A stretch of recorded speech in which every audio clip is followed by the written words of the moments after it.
एक खरगोश के परिवार की कल्पना करो। क्या होता है अगर उनके बहुत सारे बच्चे हों? खरगोश का परिवार बड़ा और बड़ा होता जाता है ना? इसे ही हम जनसंख्या वृद्धि कहते हैं। जब मरने वालों से ज्यादा लोग पैदा होते हैं, यह एक टीम में और खिलाड़ियों को जोड़ने जैसा है। अधिक लोगों का मतलब खेलने के लिए अधिक दोस्त और मदद करने वाले हाथ हैं। लेकिन अगर टीम बहुत बड़ी हो जाती है तो इसे प्रबंधित करना मुश्किल हो सकता है और हो सकता है कि सभी को पर्याप्त खेलने का समय या ध्यान न मिले। खरगोश परिवार की तरह ही जब मानव जनसंख्या बहुत तेजी से बढ़ती है तो यह हमारे संसाधनों और पर्यावरण पर दबाव डाल सकती है। इसलिए जनसंख्या वृद्धि और इसके प्रभावों को समझना महत्वपूर्ण है। हमारी जनसंख्या बढ़ने के कई कारण हैं। एक कारण यह है कि स्वास्थ्य सेवा में प्रगति, रहने की बेहतर स्थिति और पौष्टिक भोजन की सुविधा के कारण लोग लंबे समय तक जीवित रह रहे हैं। यह अच्छी बात है। दूसरा कारण यह है कि दुनिया के कई हिस्सों में पहले की तुलना में अधिक बच्चे पैदा हो रहे हैं, जबकि बच्चे पैदा करना एक अच्छी बात है। जब जन्म दर बहुत अधिक होती है तो इससे जनसंख्या में तेजी से वृद्धि हो सकती है, जिसे प्रबंधित करना चुनौतीपूर्ण हो सकता है। सीमित संख्या में कक्षाओं और शिक्षकों वाले स्कूल की कल्पना करो।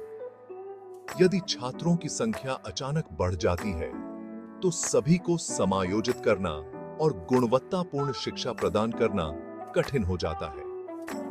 इसी तरह जब जनसंख्या तेजी से बढ़ती है तो यह समाज के विभिन्न पहलुओं पर दबाव डाल सकती है। जैसे जैसे हमारा वैश्विक परिवार बड़ा होता जाता है, वैसे वैसे हमें बढ़ती हुई पीड़ाओं का सामना करना पड़ता है। अधिक लोगों को अधिक भोजन, पानी और आश्रय की आवश्यकता होती है। यह हमारे संसाधनों पर दबाव डालता है, खासकर उन क्षेत्रों में जहां ये संसाधन पहले से ही सीमित हैं। दोस्तों के एक बड़े समूह के साथ एक छोटा पिज्जा साझा करने की कोशिश करने की कल्पना करो। हो सकता है कि सभी को खाने के लिए पर्याप्त न मिले। इसी तरह तेजी से जनसंख्या वृद्धि से भोजन, स्वच्छ पानी और आवास जैसे आवश्यक संसाधनों की कमी हो सकती है, खासकर विकासशील देशों में। इससे सभी के लिए पर्याप्त स्वास्थ्य सेवा, शिक्षा और नौकरी के अवसर प्रदान करने में चुनौतियां आ सकती हैं। यह एक भीड़ भरी बस में सभी को आराम से फिट करने की कोशिश करने जैसा है। सभी के लिए एक आरामदायक और सुरक्षित यात्रा प्रदान करना मुश्किल हो जाता है। जब अधिक लोग होते हैं तो इसका मतलब ऊर्जा, परिवहन और अन्य संसाधनों की मांग भी अधिक होती है। इससे प्रदूषण, वनों की कटाई में वृद्धि हो सकती है और हमारे प्राकृतिक पर्यावरण पर दबाव पड़ सकता है। कल्पना कीजिए कि एक शहर में हर कोई अधिक कारों और बिजली का उपयोग कर रहा है। इससे वायु प्रदूषण, ट्रैफिक जाम और पावर ग्रिड पर दबाव बढ़ेगा। इसी तरह तेजी से जनसंख्या वृद्धि पर्यावरणीय क्षरण को तेज कर सकती है और जलवायु परिवर्तन में योगदान कर सकती है।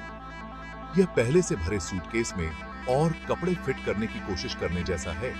इसे बंद करना मुश्किल हो जाता है और चीजें बाहर गिरने लग सकती हैं। इसी तरह अधिक जनसंख्या हमारे ग्रह की सभी के लिए प्रदान करने की क्षमता पर दबाव डाल सकती है। भाग 5, एक भीड़-भाड़ वाला घर, शहरीकरण की समस्या। जैसे जैसे अधिक लोग बेहतर अवसरों की तलाश करते हैं, वे अक्सर नौकरियों, शिक्षा और रहने की बेहतर स्थिति की तलाश में ग्रामीण क्षेत्रों से शहरों की ओर पलायन करते हैं। शहरों में लोगों के इस तेजी से आगमन को शहरीकरण कहा जाता है। कल्पना कीजिए कि हर कोई एक ही घर में रहना चाहता है। यह भीड़-भाड़ वाला और अराजक हो जाएगा, है ना?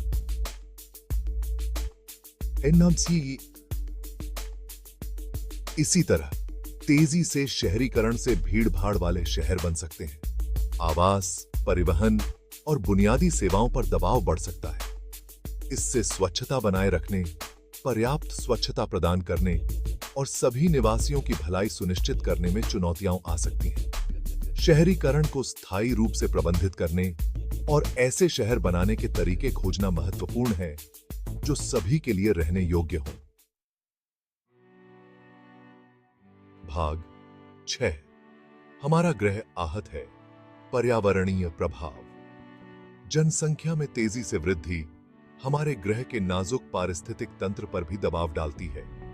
वनों की कटाई, प्रदूषण और जलवायु परिवर्तन सभी अधिक जनसंख्या से बढ़ रहे हैं। कल्पना कीजिए कि पेड़ों को उनके वापस उगने की तुलना में तेजी से काट दिया जाए। इससे हमारे जंगल खत्म हो जाएंगे और उन पर निर्भर जानवरों को नुकसान होगा। इसी तरह अधिक जनसंख्या से प्राकृतिक आवासों का विनाश हो सकता है, जैव विविधता का नुकसान हो सकता है और जलवायु परिवर्तन में योगदान हो सकता है। यह पृथ्वी को वापस देने की तुलना में अधिक लेने जैसा है। हमें स्थायी रूप से जीने और आने वाली पीढ़ियों के लिए अपने ग्रह की रक्षा के लिए अपने पर्यावरणीय पदचिह्न को कम करने के तरीके खोजने की जरूरत है। भाग 7। शिक्षा ही कुंजी है। भावी पीढ़ियों का सशक्तिकरण। जनसंख्या वृद्धि को दूर करने के सबसे प्रभावी तरीकों में से एक शिक्षा है, खासकर लड़कियों और महिलाओं को सशक्त बनाना। जब लड़कियों को गुणवत्तापूर्ण शिक्षा मिलती है तो उनके विवाह में देरी होने, कम बच्चे होने और कार्यबल में योगदान करने की संभावना अधिक होती है।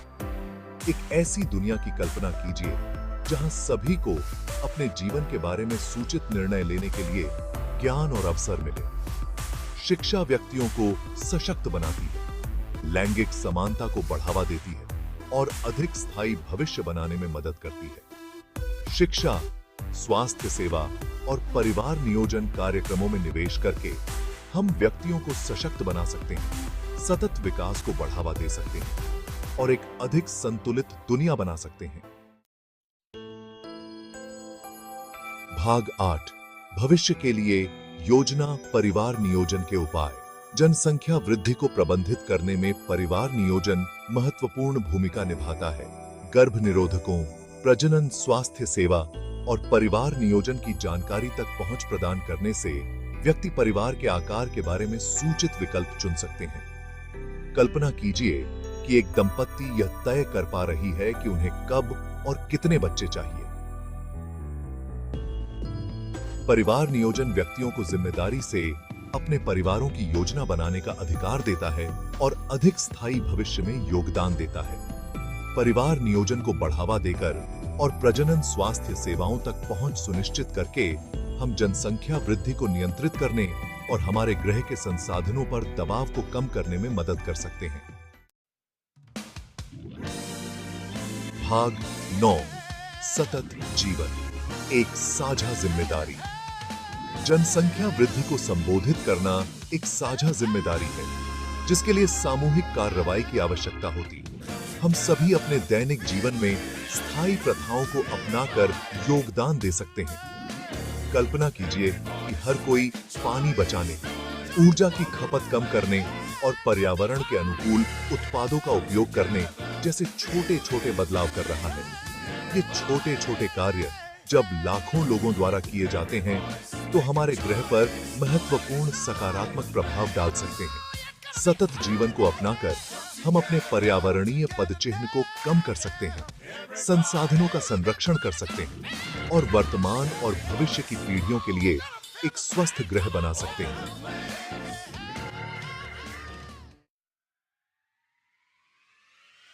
भाग 10।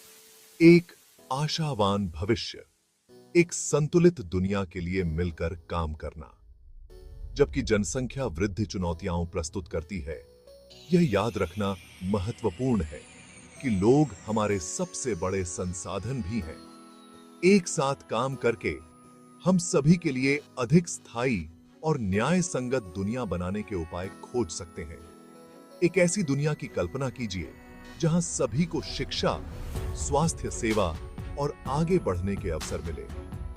नवाचार को अपनाकर, समानता को बढ़ावा देकर और वैश्विक सहयोग को बढ़ावा देकर हम सभी के लिए एक उज्जवल भविष्य बना सकते हैं। आइए एक ऐसी दुनिया बनाने के लिए मिलकर काम करें जहां प्रत्येक व्यक्ति को प्रकृति के साथ सामंजस्य बिठाते हुए स्वस्थ पूर्ण जीवन जीने का